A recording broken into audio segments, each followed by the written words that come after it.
Hello students, आप सबका स्वागत है हमारे चैनल एम्पलीट्यूड स्टडीज़ 2.0 में।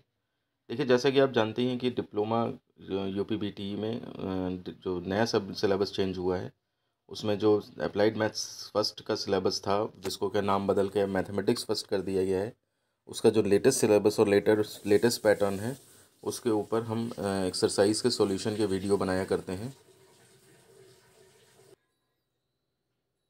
तो इसी क्रम में देखिए, हम पिछले वीडियो में एक्सरसाइज जो 10.3 है, उसके क्वेश्चन नंबर 15 के 5th पार्ट तक पहुंच चुके थे। ये पार्ट हमने कर लिया था और उसके बाद अब एक्सरसाइज में 4-5 क्वेश्चन बचे हैं, तो वो नेक्स्ट वीडियो में कवर करने की बात कही थी।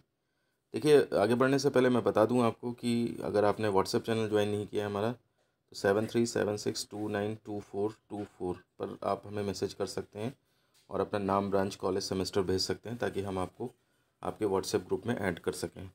इससे ये है कि आपके पास कोई भी इन्फॉर्मेशन जो है वो मिस नहीं होनी पाएगी, क्योंकि हर चीज़ का वीडियो बना के देना संभव नहीं होता है। तो इसलिए आप लोगों को कई इन्फॉर्मेशन आपको डायरेक्ट पीडीएफ वगैरह या इस तरह की चीज़ें, वो चीज़ जो है वो व्हाट्सएप ग्रुप पे में दे देते हैं। बाकी चैनल को सब्सक्राइब करके ही रखें और साथ ही साथ टेलीग्राम चैनल ज्वाइन नहीं किया है तो एम्पलीट्यूड स्टडीज़ 2.0 के नाम से ही टेलीग्राम चैनल है, आप उसे भी ज्वाइन करके रखें और उसका लिंक डिस्क्रिप्शन में भी आपको मिल जाएगा। तो चलिए फिर वीडियो को स्टार्ट करते हैं। देखिए, क्वेश्चन नंबर 15 का 6th पार्ट है। x इक्वल टू पाई/4 पर d/dx 2+3 cos x/sin x का मान बताएं। तो इसमें देखिए, पहले तो डिफरेंशिएट करना ही करना है, लास्ट में जब आ जाएगा तो हम x इक्वल टू पाई/4 पे इसकी वैल्यू निकालनी है। तो देखिए, पहले हमने y इक्वल टू लिया, इसको सेपरेट कर लिया, है ना, 2 cos x plus 3 cot x हो गया और फिर इसे डिफरेंशिएट करना शुरू किया। तो इसमें डिफरेंशिएशन में कोई प्रॉब्लम नहीं है, कोई ऐसा ना मल्टीप्लाई का रूल ना डिवाइड का रूल, कुछ नहीं लगाना पड़ा। अब आपको क्या करना है, x इक्वल टू पाई/4 पे लगा अप्लाई करना है।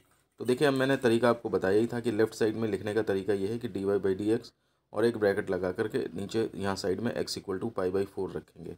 तो यहाँ पर जहाँ जहाँ x है वहाँ पे पाई/4 रख देंगे आप, और ये सॉल्व करके जो है वैल्यू जो है आपका इस तरह से -2√2 3√2 + 1, ये इस तरह से आ जाता है। इस तरह से क्वेश्चन नंबर 15 का लास्ट पार्ट भी कंप्लीट हो जाता है। और अब हमारे पास आता है क्वेश्चन नंबर 16। अब देखिए, 16 क्वेश्चन है। x² + 5x - 6/4x² - x + 3। तो इसमें आप अंश-हर का फॉर्मूला लगा देंगे, ठीक है ना। उसके बाद जो है वो ऊपर जो है डिफरेंशिएट करके फिर मल्टीप्लाई करके सॉल्व करेंगे। देखिए, कैलकुलेशन सारी आपके सामने रखी है, कहीं पर भी आपसे कोई मिस्टेक हो रही हो तो आप यहाँ से उसको चेक कर सकते हैं। लास्ट में ये इतना आंसर आ जाएगा, ठीक है ना। एक काम ये कर सकते थे कि माइनस कॉमन ले सकते थे, और माइनस कॉमन लेकर के x² वाला टर्म पॉजिटिव हो जाता, बाकी दोनों नेगेटिव हो जाते हैं, लेकिन कोई दिक्कत नहीं है। उसके बाद क्वेश्चन नंबर 17 है। कॉट एक्स का आपको जो है वो डिफरेंशिएशन करना है। तो ये यहाँ पे क्यों दिया है, तो मुझे लग रहा है कि ये हमें लगता है कि पिछली एक्सरसाइज से रिलेटेड है, 1 नंबर का क्वेश्चन, कि यहाँ पे डिफरेंशिएट करेंगे तो -cos² x आ जाएगा। फिर 18वां है सेक एक्स का, तो ये तो सेक एक्स tan x होता ही है। 19वां क्वेश्चन है tan x का, तो tan x का sec² x होता है। 21वां क्वेश्चन है x tan x का डिफरेंशिएशन, तो ये मल्टीप्लाई प्रोडक्ट रूल यहाँ पर जो है लगेगा। तो यहाँ पर आपने फर्स्ट इसको मान लेना है, सेकंड इसको मान लेना है। तो फर्स्ट यानी कि x, डिफरेंशिएशन ऑफ सेकंड यानी कि d/dx of tan x, plus second यानी कि tan x, और d/dx ऑफ फर्स्ट यानी कि d/dx ऑफ x। ये प्रोडक्ट वाला रूल लगा दिया है। अब इसमें यहाँ पर अगर आप देखेंगे तो tan x का जो है वो डिफरेंशिएशन sec² x होता है, उसे यहाँ पे कर दिया है। x का 1 होता है तो उसे लिखा ही नहीं है। तो x sec² x plus tan x थोड़ा अभी आगे पीछे करके लिख दिया, क्योंकि हो सकता है आंसर बुक में जो है वो उसी तरह से दिया हो, तो आगे पीछे करके लिख देंगे। तो इस तरह से आपका जो है वो क्वेश्चन नंबर 21 भी आपका सॉल्व हो जाता है। चलिए, अब हम आ गए हैं अपनी एक्सरसाइज के लास्ट क्वेश्चन पे। तो लास्ट क्वेश्चन हमारे पास है x cos x। ये भी देखिए प्रोडक्ट रूल पर बेस्ड है।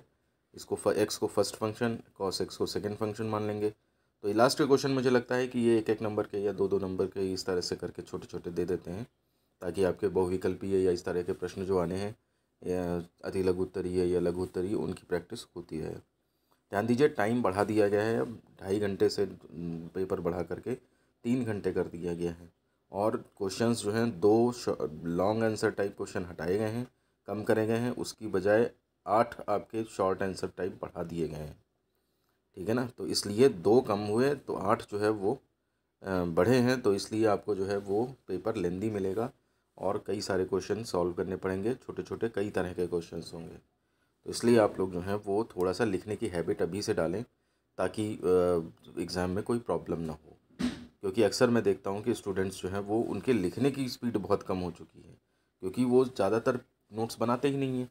पीडीएफ वगैरह बस प्रैक्टिकल की कॉपी बनाने के लिए या वर्कशॉप की कॉपी बनाने के लिए बच्चे अपना हाथ चलाते हैं। अदरवाइज़ सारी चीज़ें जो हैं सोचते हैं वो सब जो हमने पढ़ ली या वीडियो देख लिया या ये देख लिया वो देख लिया, किताब में देख लिया या मॉडल पेपर देख लिया। किसी को भी एक शब्द जो है वो कॉपी में, बहुत कम ऐसे बच्चे हैं जो उसको लिखते हैं।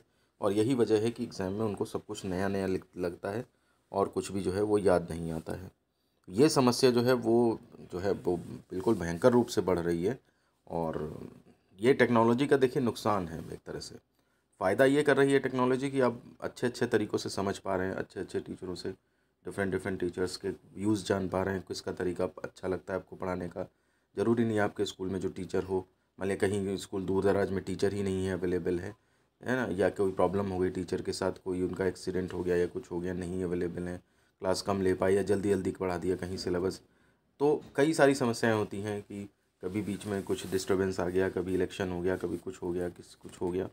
तो ये सारी चीज़ों से आपका ऑनलाइन स्टडी में कोई दिक्कत नहीं होती, आप अपने घर पे बैठ के आराम से पढ़ सकते हैं। लेकिन वहीं पे ये है कि उसको गलत तरीके से अगर आप अडॉप्ट करते हैं, नोट्स वगैरह नहीं बनाते हैं, तो प्रॉब्लम आएगी आएगी। ठीक है ना।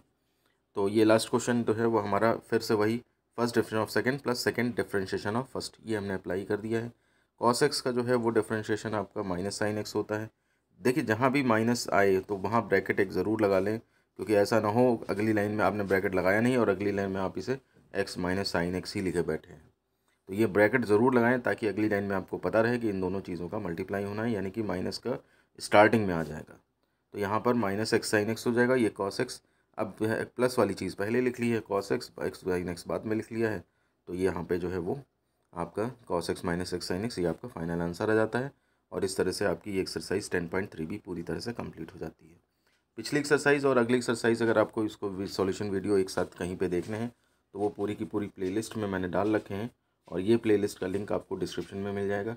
डिस्क्रिप्शन में आपको मैथ्स, फिज़िक्स, केमिस्ट्री के लेक्चर्स है ना, और साथ ही साथ सार्थक बुक की सॉल्यूशन के वीडियो, साथ ही साथ जो नया सिलेबस नया पैटर्न बना है उसके ऊपर सैम्पल पेपर्स जो कि आपको जल्दी देखने को नहीं मिलते हैं, वो सैम्पल पेपर्स जो है हमने बना करके अपने हाथों से अपनी राइटिंग में जो है वो डाले हुए हैं। आप उसकी तैयारी ज़रूर करें, क्योंकि नया सिलेबस है, आपको नहीं पता है कि क्या पेपर में आता है क्या नहीं आता है। तो इसलिए पहले दूसरे तीसरे साल के बच्चों को ज़्यादा पूरा सिलेबस तैयार करके जाना पड़ेगा। एक बार जब बच्चों को ट्रेंड पता लग जाएगा कि हाँ भाई इस तरह से ये क्वेश्चंस आते हैं, ये इंपॉर्टेंट है, ये नहीं इंपॉर्टेंट है, तो फिर आप जो है उसमें हैबिचुअल हो जाएंगे। फिर आपको आगे 3-4 साल के बाद बच्चों को पता लगने लगेगा कि हाँ भाई ये क्वेश्चन आता है या नहीं आता है। तो अभी आपको जो है वो शुरू में तो पढ़ना ही पढ़ना है। ठीक है ना। तो वीडियो अब ख़त्म करने का समय आ गया है। पसंद आया तो लाइक करें, दोस्तों में शेयर करें, चैनल पे पहली बार है सब्सक्राइब ज़रूर कर लें। मिलते हैं आपसे ऐसी किसी नेक्स्ट वीडियो में। धन्यवाद।